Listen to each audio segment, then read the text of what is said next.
Gwen from Hummingbird Tarot, and today I wanted to go over a deck modification gone wrong and what I'm going to try to do to fix it.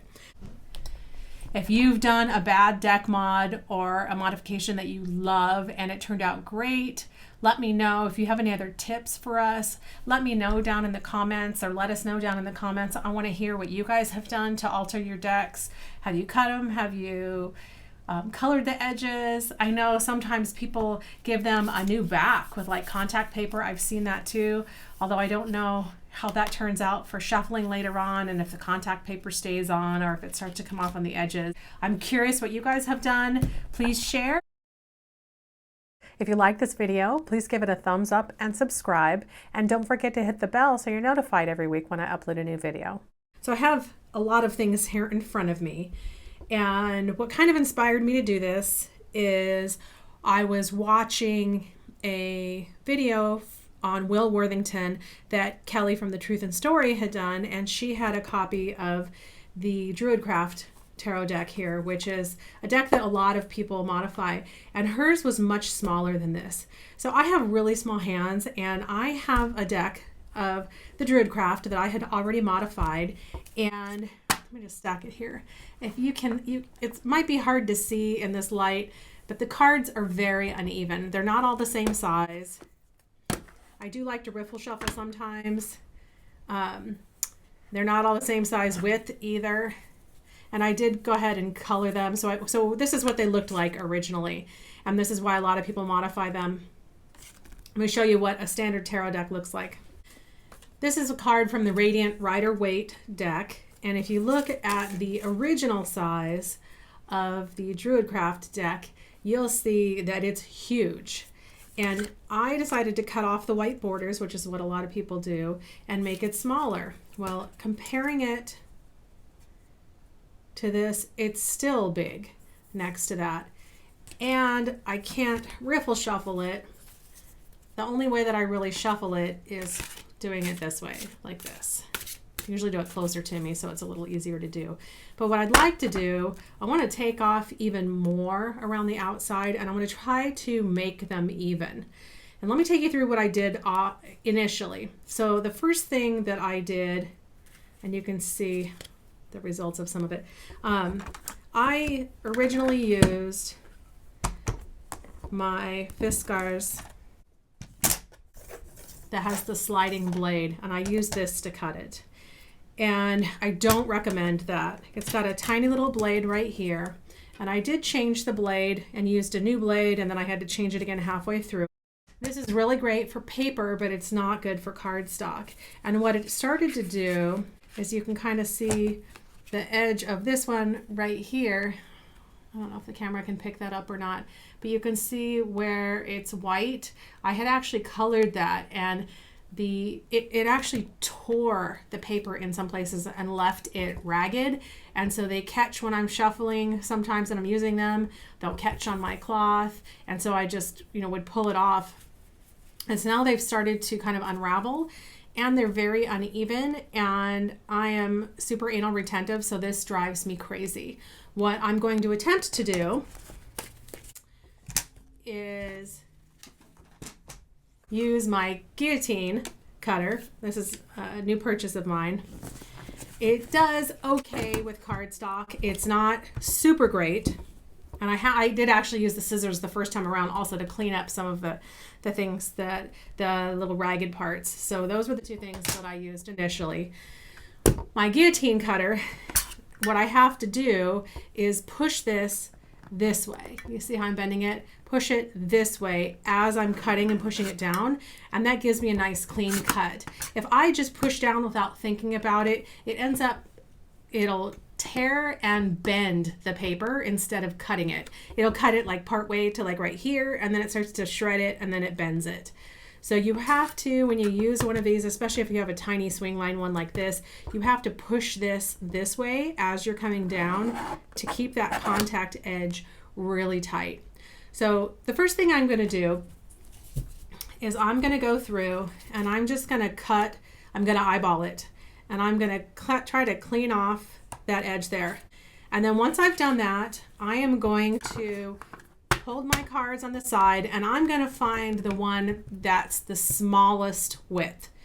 And I'm going to use that one as my template for how wide I'm going to make this. And I'm going to tape what's called a jig. I'm going to tape a jig onto here to make sure that every single card for my second cut is the same width away from this. So hopefully they'll all be the same size. And you'll see what I'm talking about in a few minutes. So first off, let me just start cutting some of these. I'm going to clean up my space first. I wanted to comment on something that I'm seeing. So if you look at this card, you can see right here, it's really wide down here and it's narrow right there. What I'm trying to do is cut along the line that's there. Just again, because I'm anal, I'm going to cut off more down here and less down here.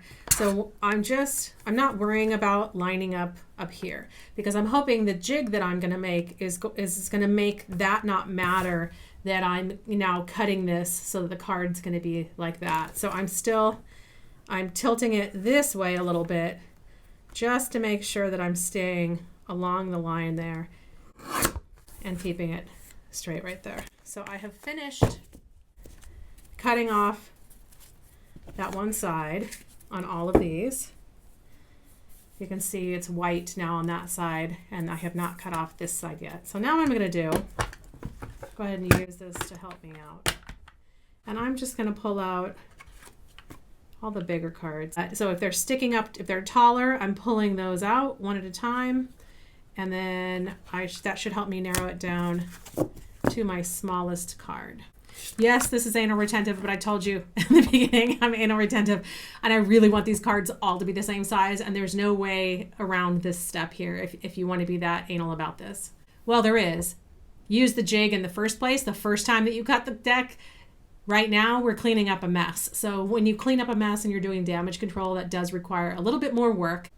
So if you want to skip the step of pulling out the ones that are the smallest, one thing you can do is just take off a whole bunch more of the outside, so there's a guarantee that you're taking this, you'll be having enough left of all the cards so that they can all be the same size in the end. But I don't know that I have that much to spare, so that's why I'm doing this step here. Okay, so I'm ready for my next step. And what I have my card that's the smallest width-wise. Out of all of these, I went and I found it and I picked it out. So this is the side that I cut already. I cut this side first here. So I'm going to flip it around because I know that side is straight, and that's the cut that I want to keep. So what I want to do next is I want to make sure the camera can put this up. I'm going to slide this way and get on the cut where I want it to be approximately. And then I want to make sure that this line is straight. It's not, it's a little crooked there. So that's where it is right there. This is all hanging over. So this is my shortest card. And if you want to buy yourself a little bit, just in case you missed, I could go way over there, but maybe I want to buy myself a little bit of wiggle room in case there's one more card in there. If I wasn't super careful about pulling out the smallest one, I could go further this way. So what I'm looking to make sure is that the line that I've cut is lined up the same distance, and I'm using this line here to eyeball it to make sure that that is straight.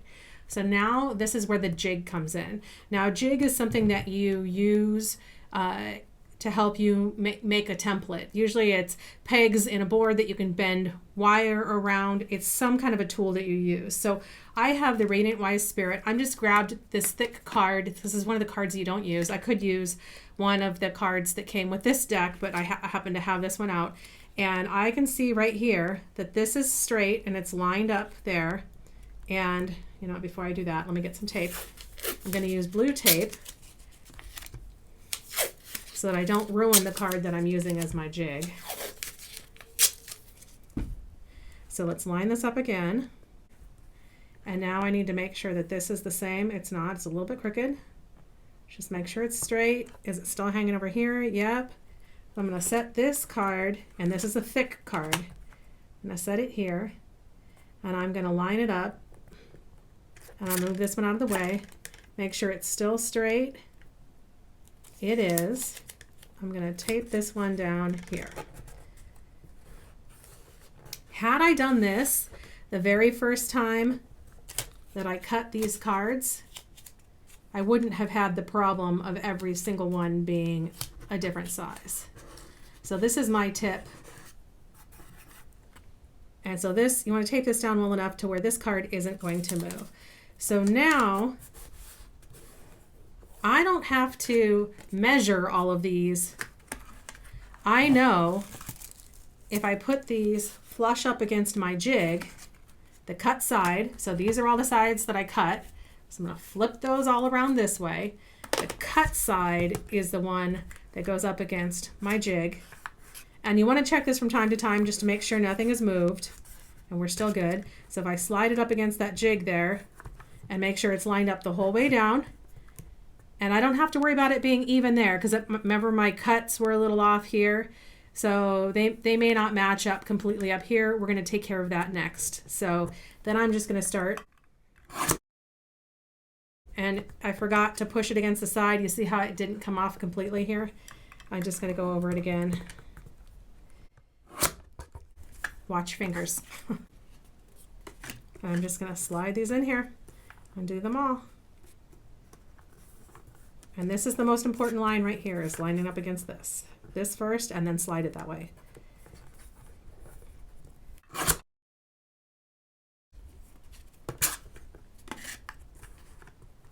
So you get the idea here. I'm going to finish cutting these and then we'll move on to the next step. Okay, so I'm cutting my last one right now, and then the proof is going to be in the pudding.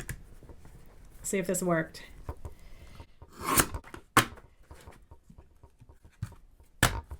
Oh, yes. So, oh, that's exciting. It's so much better than it was before. This looks as good as the decks that I get that are commercially cut with machines. So I'm very excited about that. So if you remember, this is what it looked like before. I don't know if there's enough light. I should add some light on it here. If you can see how uneven that is, that's what we started with here. And now it's very much the same size. So now I'm going to move on to our next step. We need to take our jig off here carefully.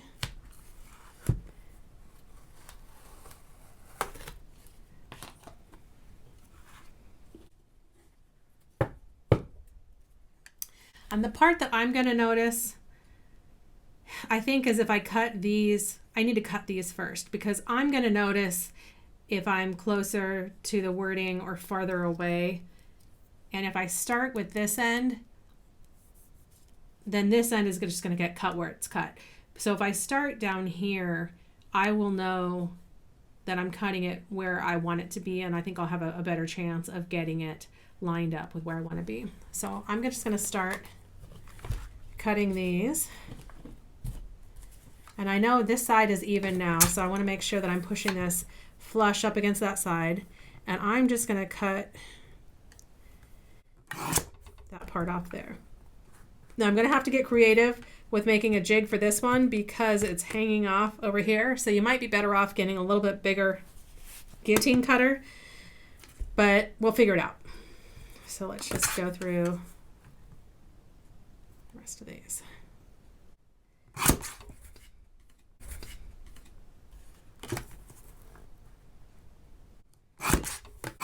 And I'm basically just cutting the green part off.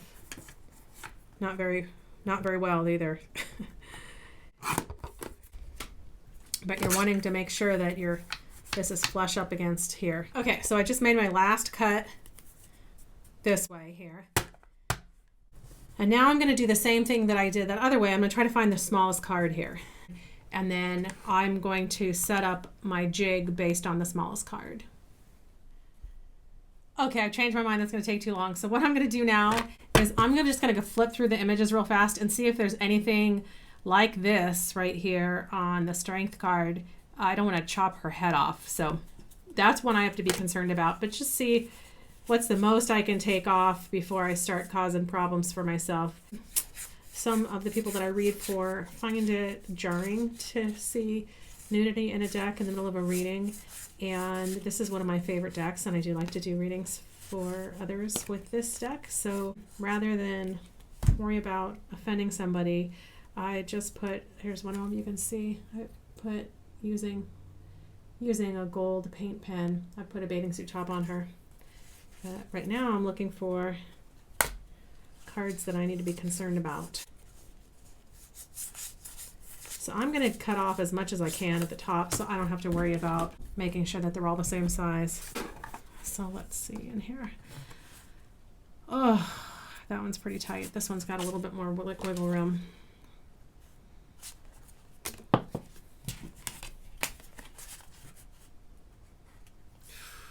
Yeah, all of these here.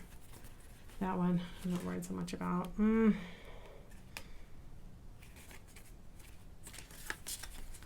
So these right here. So I'm going to have to be careful. I think I'm going to try to go just into the blue. This seems to be the one that's got the most. So I'm going to measure to go just into the sky and cut off the rest of that. And then hopefully they'll all be, I'll have a few cards that might be shorter than that. It's fine. But that's what I'm going to do. Okay, so I've decided that I am going to, I pulled a couple cards. This is the Smith-Waite Tarot deck, the boardless edition. These are some other extra cards that I had. I have like one box that I keep all my extras in. I pull them out of the box when I first get a deck. And so I have one whole box of just all those cards. So I'm going to put a couple of these. We're going to see if this will work. A couple of these on here first, and I'm just going to tape these down as kind of my backdrop to help me find a place to tape my jig. And I actually think I'm too far over. I think I need to go this way more. And I'm trying to be careful. This is sharp. Let's just get that out of my way. Let me go back a little bit here.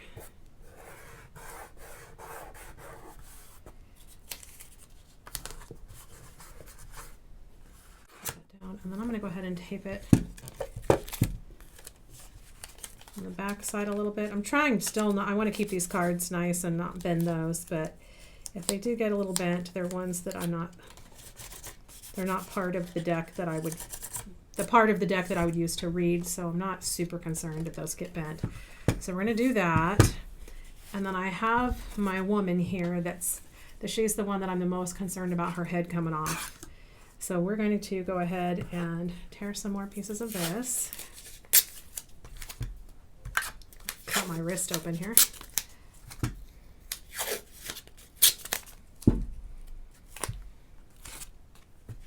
So I taped this on the back side too, so that if I'm hitting this, it's staying in place for the most part. So now I still have my Radiant Wise Spirit. I use this one because it's really thick. And if you use something that's too thin, it's not going to do as good of a job catching your card. Your card's just going to slip over it, or you won't even notice that you haven't caught it. So, but you want to use cards that you don't care super much about here. So let's get that one. Here she is. Let's get her lined up with where we want her to be. Come on, woman, get in there. Okay, so I'm going to put her about right there. I'm going to cut off, try not to cut off the top of her head, but we're going to cut off quite a bit there. And then we're going to try to tape. Okay, do I still have her where I want her? Yes. I'm going to line this up here.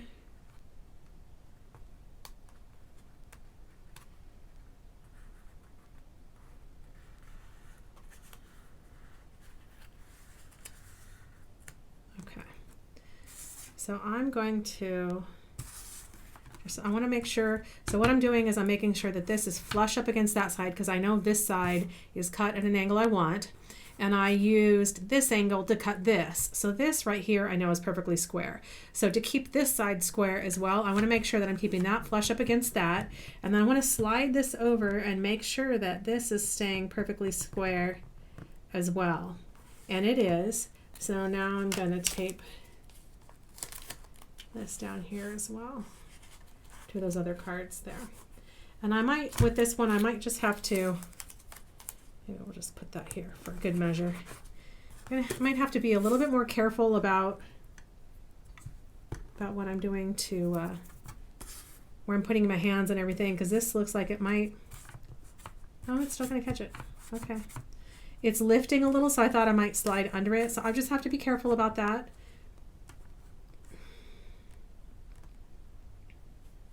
Maybe if I use this piece here, I have an idea. So this card is bowing a little bit, and there, so it's lifting up from here. So I'm going to just go where I need it. So I want it to be able to catch. I'm going to come a little bit away from that here and just tape this down here. If I go with this tape too far this way, it's going to cause my card to just slide right off, and I want it to catch. See how it's catching? We want it to catch. So we're just gonna, that looks like it's catching there. Let's cut a couple of these and just see how we're doing. Do a couple test runs. Woo, she still has her head.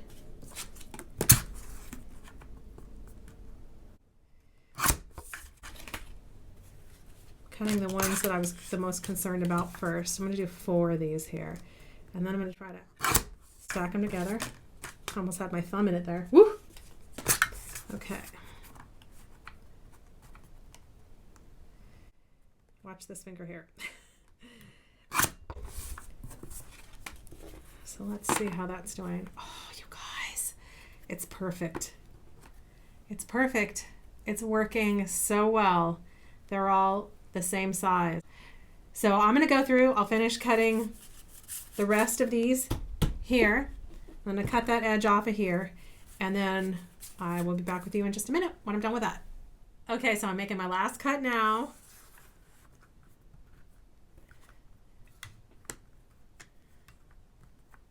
You got to one tip too that I noticed I was doing is I wouldn't put this up all the way, so I'd have it still down a little bit, and then I'm trying to line it up and it's not lining up over here. It's because this wasn't up far enough. So just gotta make sure you lift that far enough. And here's my last cut. And let's see.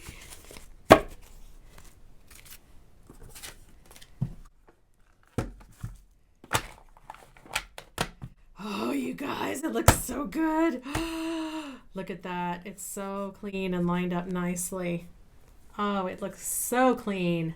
Much nicer job.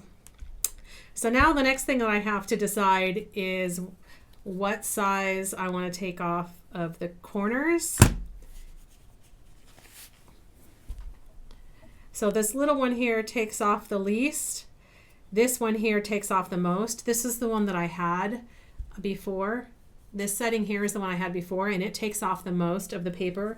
And while I was cutting this, I noticed on the Hanged Man that this is right up, the wording you can see is right up on the edge. So I'm going to end up taking part of that off regardless of the corner that I use.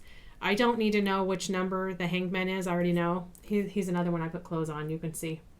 But you might want to flip through your deck and see if there are any other pictures. Now, again, like I said, I'm anal retentive, so taking off a little bit of that's probably going to bug me anyways, but I don't need to know what number the Hanged Man is. It still tells me it's the Hanged Man, and I can tell by looking at it, it's the Hanged Man. Now I'm going to go through, and I'm going to do the smallest corner, I think. So let's do this first one and see how bad it is. And I didn't think that far ahead when I did this. So... ah, that wasn't too bad. That's what it took off. So I'm probably going to go with the one that takes off the least amount.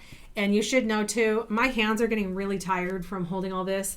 The tiny amount there, it still looks good. And that's the one that's the easiest on your hands. The more paper you take off, the harder this gets. And you got to do this 4 times on every card.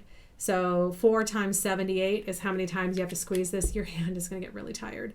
So you might want to consider that when you're deciding which size you want to do. And then I do also have a waterproof marker, calligraphy marker that I'm going to use. It's the same color that I started with in the beginning that I will edge these with. So this is the calligraphy pen that I'm using for the edges. I like it because it has a nice thick edge here, and it's very easy to color the edges. Oh my gosh, that's the one I picked up earlier. so I did a little test on one of the colors, and it's basically the exact same color as the backside here. It's like a rust red color. Now, something to know about these pens, on the label here it says that it is waterproof, fade proof, non-bleeding, which is great. It says archival quality, it's acid free. So once you get it on the sides and it dries, it doesn't fade like a Sharpie does. However, it doesn't dry right away. You have to sometimes leave that, you have to set the cards one by one, set them up around you on like a tablecloth or something, and then leave them sitting out for like an hour for them to dry, because if you stack them when they're still wet, you're going to end up getting pen all over each of them and it'll come off. You can, if you catch it right away with a Kleenex, but I like it better than using a Sharpie because Sharpies fade. They fade really quickly. I mean, you put it on and then a week later you go back to use the deck and the color has already faded. So I will come back and show you the finished product. I'm going to finish going through this. I'm going to take the corners off of here, and then I will show you what my deck looks like when it's done. And already it's 100 times better than the first modification that I did when I didn't know what I was doing. Oh my gosh, you guys, I'm so excited. So this is the final product here. Aren't these gorgeous? Oh, okay, so this is what the back looks like. I did end up coloring the sides to match. They originally started this color. I butchered them, had colored them this one here, but look at how clean and even the edges are. If you look at a brand new deck, it's the same. Oh, it's just, they turned out gorgeous. On the side here too, I don't know if you can tell this or not, but they're all the same width, and I just love the borderless cards. Ugh, they're just, I'm in love, so in love with this deck right now. I was before, but I was annoyed with myself, and every time I used them, I'd get annoyed with how bad a job I'd done trimming them. So now there is nothing like that to annoy me. And I'm so excited to be able to use these cards again and be just as excited about them as I was when I first got them and they looked like this. Look at the difference there. So much better, so much easier to shuffle. And this is a card from the Radiant Rider Waite deck. It's a little bit wider, but it's just about the same length. It's just a scotch wider.